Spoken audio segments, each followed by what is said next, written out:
So this is Mike Murphy. He's a subsistence hunter. If that sounds right. He's one of the most serious hunters that I've ever met. So I guess we'll get to it. So how was hunting introduced to you? Through family, Like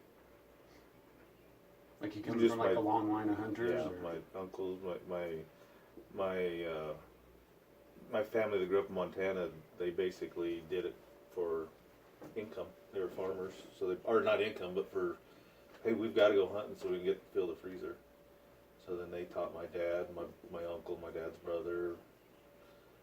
So yeah, just through family stuff, I guess. Yeah.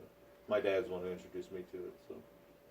Okay, well, that might have a lot to do with why do you think you're like an authority on hunting? Like, why? I see you as like a hunter who's more involved in hunting than a lot of the other people that I know that hunt. They just have a truck and a gun, you know what I mean? So what makes you different than them? Does that kind of make sense? Yeah, I guess, because like I got like Sean, my oldest boy. He can bow hunt because my youngest boy is running cross country, so that's why I took them 2 weeks off. I had to take one bow hunting, one bow hunting's over, so he does rifle hunting. So basically, there's 2 weeks that I take off, and when I was a kid, we took 1 week off, and that's what you lived for. My dad took that week off of vacation in March, and so we basically lived for that week. So we, if my dad worked a little bit of overtime, what do we need? We need anything for hunting?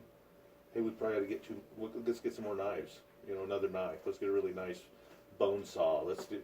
So you kind of plan for it the whole year. You know, so that's kind of why you're authoritative. You know what you're talking about because it's not like, hey, go down and buy a deer tag and let's go hunting on Saturday. Right. Yeah. You know, we plan this shit out the whole year.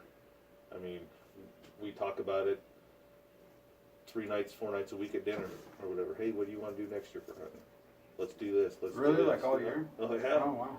Let's do this. Let's do that. Well, if we're gonna do that, then let's get this. We probably have to take another horse with us. Let's take another pack mule with us if we're gonna do that or something like that. So yeah, you basically talk about it all the time. So you might already covered this too, but why is hunting important to you? And then also, like, why do you feel like hunting is or should be important to like all of society? Or do you know things like conservation? How like your hunting tag goes to like the elk refuge or some stuff like that? Yeah. So how do you feel like the hunting is important in all of those aspects? I don't. Not. Let's see. You don't hunt. I don't think anybody else in the store hunts. So it's not like the populace that hunts pretty much self-sustains what needs to be done. So when we go elk hunting in our area, it has a feed ground on it. So the state come up with a feed ground stamp. So if you hunt in an area that has a elk feed ground on it, you have to buy a stamp to hunt in there. And that goes to supply food for the elk that come down in the wintertime for the feed ground. Well, do you know of anything locally that like goes to There's like that foundations. Siskiyou Yeah, I think that's kind of Wildlife like, Refuge? because you got like the Mule Deer Foundation, the Muley Fanatic Foundation that started here in Rock Springs. Okay. But I think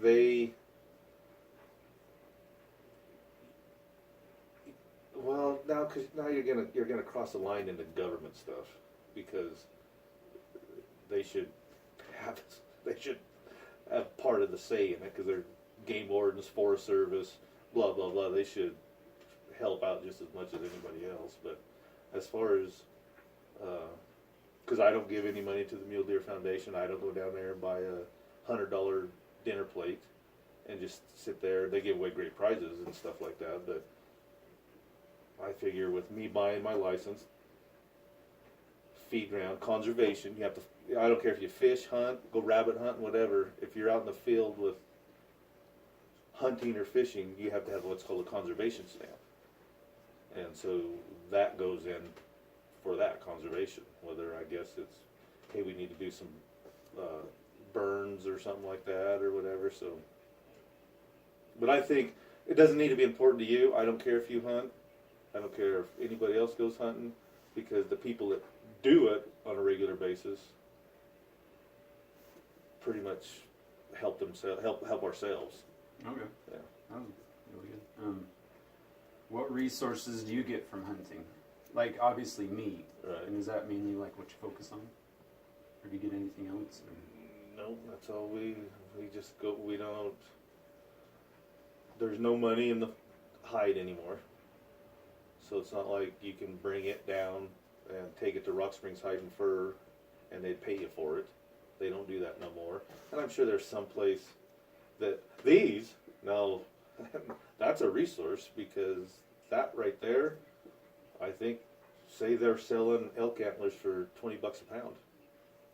Well, that's, I don't know, say it's 15 pounds. Well, better do the math, you know. That's why there's actually shed hunters out there. If this fell off, because an elk, deer, moose, they lose these every year, and it's called shedding your antlers. Well, at a certain day, I think it's March 1st or April 1st or something, you can actually go out in the hills, and it's called shed hunting. And you pick up the antlers and people sell them for money. So there is a resource besides just what we do, but we just take the meat. And then this is just a novelty, I guess you would call it. And does that kind of go the same for like the circle of hunters that you know of? None of them collect hides or No, bones or teeth or I know, something like that? I know people who barely hunt, but they go shed hunting every year. They'll have a garage full, and they'll call the guy and say, hey, I live right here, come make me an offer, let's weigh it, and then he buys them from them. But that's all they do. But so this is a resource, we just don't utilize it. This is going to be hung on the barn wall here pretty soon, in the tack room, so. Yeah. Okay, what are the most important things you need in hunting? Like for example, your horses. So what are some of Just the for- big tools and stuff that you use? Well, I guess your, You can start with your horses, maybe that'll be... truck, trailer, or truck, trailer. The horses and mules, all the tack that is involved with that. So, riding saddles, pack saddles, there's accessories that you need. That list goes on and on and on forever.